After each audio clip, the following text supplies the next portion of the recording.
Одоогийн хүүхдүүд ном уншихгүй байна гэж шүмжлэхээсээ өмнө хүүхдүүдэд ном унших хүсэл төрүүлж, орчныг нь бүрдүүлж өгөх ёстой хэмээн Нобелийн шагналтнууд хүүхдийн номын сангийн захирал онцолж байлаа. Нээрэнч хүүхдүүд өвөл зун өдөр шөнөгүй интернетээр аялаж янз бүрийн мэдээлэл авч тэндээсээ буруу хүмүүжил авч байгаа нь нууцшээ. Харин хэд хоногийн турш интернет ертөнц зурагт радиогоос холдож, зөвхөн номтой нөхөрлөж, зуны амралтаа үр бүтээлтэй өнгөрөөхийг Нобелийн шагналтнууд маань уриалж байна. Одооний хүүхдүүд ном уншихаа болцсон гэж хэлж байгаа чинь өөрөө ном уншдаггүй л гэсэн үг байхгүй юу? Яасан дээр тэр хүний тэр хэлж байгаа үг нь тэр хүнийх юм болохыг л харуулж байгаа байхгүй юу? Тэрнээс биш одоогийн хүүхдүүд ном уншихаа болцсон биш. Харин ч ном унших маш их дуртай. Зүгээр л орчныг бүрдүүлж хэрэгтэй. Тэгээ манай номын сангийн хувьд яагаад ийм агаарт төсөл байгальд хийж байгаа юм бэ гэхээр бид нэр аль болох одоо хотод хүүхдүүд аявих байна тий. Тэр хинэгээр энэ Wi-Fi, интернет, сошиал ертөнц хэдий ч нэх хүүхдэд ойрхон бай, төдий ч нэх хүүхдийн ясны бүтцэд айгу муугар нөлөөлдөг. Бэхжээгүй байгаа энэ ясанд чинь Wi-Fi гэдэг чинь ямар их хортой байлаа, утас гэдэг чинь ямар хортой байлаа. Энэ бүхнээс л бид нар холдуулж хүүхдийг эрүүлт сайхан цэвэр агаарт те. Тэгээд нүгнээ малын дүртэй болгонгоо сүү цагаа эдэн дээр ном унших даваа талыг энэ чинь сайхан мэдрүүлэн намтай нөхөрлөлийн зуныг ингэж өнгөрөөж болох юм байна гэдэг энэ сэтлийг өгвөл бас амьдралын ухаантай, цаашлаад номын ухаантай, бас аливаа хэмжээний ухаанчаар бас ханддаг болох юм болов. 100 жилийн дараа магадгүй Нобелийн шагналтан төрөн гарнаа гэдээ бас Нобелийн шагналтууд гэсэн нэр хайрласан баг тий. Миний номын сангийн хувьд бол тий Нобелийн шагналтнууд гээд ирээдүйн Нобелийн шагналтнууд энэ номын сангаас минь төрөөсэй гэж бас бэлэгдэж энэ нэрийг өгсөн юм байгаа. Ер нь тэгээд технээсээ Нобелийн шагналтнуудаа ураад эхэлсэн байгаа. Тэгээд цаашлаад бид нар энэ жил бол Монголдо ингээ гоё вакуум сургалтаа хийж яана. Ирэх жил тэрний дараагийн ойрын бидний 5 жилийн төлөвлөгөө бол Норвегт хүүхдийн вакуум сургалтаа хийх. Бас нөгөө Нобелийн шагналтнаас төрүүлэх гээд багаас нь бэлтгэх гээд байгаа шүү дээ. Тэр төлөвлөгөөнүүдээс биелүүлэх гээл ингээд ихний төсөл маань айгүй үр дүнтэй тий 100% биелэлтэй явж байна да.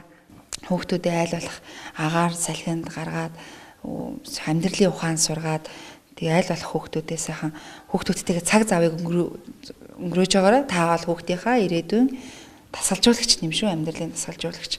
Тийм болохоор хүүхдтэйгээ чин сэтгэлээсээ сайхан хандаж үлгэр өршиж өгж байгаарай гэж хэлье. Энд хүүхдүүд хэрхэн ном зөв унших, ном уншаад хэрхэн тэмдэглэл хөдөлгөөс эхлээд ном унших нь яагаад чухал зэрэг маш сонирхолтой хичээлүүд сурч байна. Мөн үеийнгийн хүүхдүүдтэйгээ нөхөрлөж, хамтдаа хөгжөөнд танин мэдхүйн тоглон мэдлэг оюунаа тэлж байгаамаа. Вакуум сургалтанд ирээд ер нь одоо та хэд өдрөө алга ном уншдаг, ер нь ямар төрлийн ном? Өдрөө алга ном уншаад бас өдрийн тэмдэглэл яадаг. Хөтэлдэг. Энд ирээд хэд юу гоё юм? Энд ирээд энэ ном уншиж тоглох. Чи хотод байхдаа хэр ном уншдаг гэсэн бэ? Хотод байхдаа юу? Зөндөө. Манай агагийн өөрөө яг номын сан шиг. Маш гоё байдаг. Тэгэл энд ирээд би ном бас их дурлаж уншдаг болсон. Ном уншсанаар бол би амар их мэдлэгийн үг баялагтай болол энд саяхан бас онцгой таалзаал тэгэл хэл зүг сайн сурж байгаа. Тэгээд дүрм журмаа баримталж ер нь энд их сайхан байдаг. Ер нь одоо хотод байхдаа ном хэр уншдаг вэ? Ном унших орчин нөхцөл ер нь байдгүй хотод. Яг нөгөө дандаа бас хотод те хүүхдүүдийн бас толгой тархийг бас яадаг интернет гэж бас юм байд. Тэрүүгээр хүүхдүүд бас их толгой тархиа хордуулдаг. Тэгээд тэрнээс хол бас нөгөө нэг интернетгүй орчин байхдаа л би нэг амар ном унших дуртай байдаг. Тэгээд ном уншдаг да. Ном унших ер нь юу нь гоё юм бэ? Номондоо ер нь шимтээ орох хамгийн гоё байдаг. Тэгэл нэгдүгээр утсыг уншчаал дараагийн утсад нь юу гарах бол гэж бодхоос л амар гоё санагдаад идэв. Ер нь зуны амралтаа өмнө нь ер нь яаж өнгөрөөдөг байв? Энэ зам бас анх удаага юм зуны вакуум ном уншдаг сургалт болж шүү дээ. Би энэ зуны амралтуудаа хөдөө мал аднуун дээрээ байж идэг гэсэн. Тэгээд энд анхны удаага ирж байна. Бас баганаар анхны удаага явж үзсэн. Би энэ вакуум төсөнд ирснээсээ хойш ном их сайн уншдаг гэсэн. Тэгэд Монгол ардын үлгэрээр бас тийм гадаад ардын үлгэрүүд их уншдаг болсон. Тэгээ хотод байхдаа бол би тийм их ном уншдаг. Тэгээд зуныхаа амралтаар бол хөдөө байж идэг. Тэгээд интернетээс хол байхдаа би бас хаяа дуртай байдаг. Тэгээд ном уншихаас миний нэг дуртай хобби.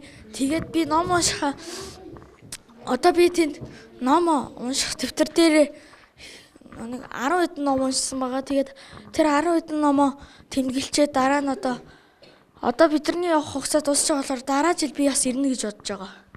Найблын шагналтнууд хүүхдийн номын сангийн номтой нөхөрлөлийн зуны вакуум сургалтын 1-р ээлж 6 сарын 12-наас 23-ны хооронд үргэлжлэн амжилттай явагдлаа. Үргэлжлүүлэн 2-р ээлжийн 6 сарын 24-нөөс 7 сарын 5, 3-р ээлжийн 7 сарын 6-наас 7 сарын 17, 4-р ээлжийн 7 сарын 18-наас 29, 5-р ээлжийн 7 сарын 30-наас 8 сарын 10-ны хооронд явагдах юм байна. Энэхүү сургалтанд 6-аас 17 насны хүүхдүүд хамрагдах боломжтой бөгөөд ээлж бүр нь 12 хоногийн турш үргэлжилнэ. Light News мэдээллээ.